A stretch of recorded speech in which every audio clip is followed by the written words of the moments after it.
আজকে খাও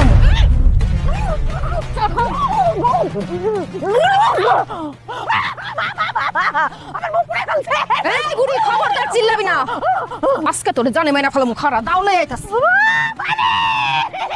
মানিক রে ও মানিক আমার শেষ করে ফেলাইছে ওলা কি করে আমারে বলে কোন করে ফেলাইবো ও মানিক রে ও মানিক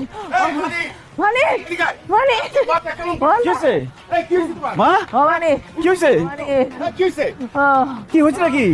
হ্যাঁ আম্মা আপনি মাটিতে বসে বসে কাঁদতেছেন কেন? পিড়ে এনে দিব?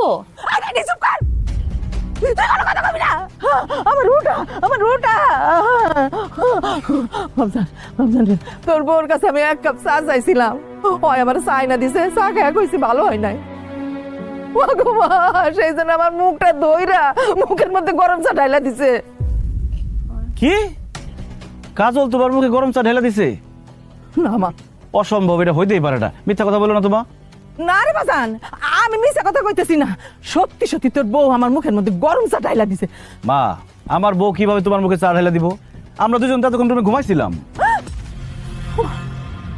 কি করতেছস? এতক্ষণ তোর লাগে ঘুমাই আছিল? হ্যাঁ, তোমার চিল্লাচিল্লি শুনে তো দুজন দৌড়ে আসলাম। আরে না না, বৌমা আমার মুখে গরম চা ঢালছে, আমি নিজে চোখে দেখলাম। আরে তোমার বয়স হইছে, চোখে এখন কম দেখতেছো। কি দেখছো আল্লাহ জানে। আরে আমি তো মানিক আর বৌমারে ওকে ঘর থেকে ডাইকে নিয়ে আসলাম।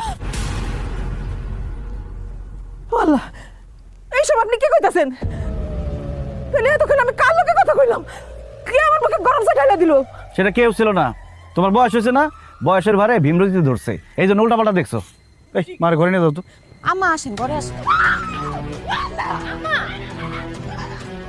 আম্মা আম্মা এমন করলো কেন? কি জানি বৌমা, আমি তো বুঝতেছি না কি হইলো। মানিক রে, আমি বাজারে গেলাম রে।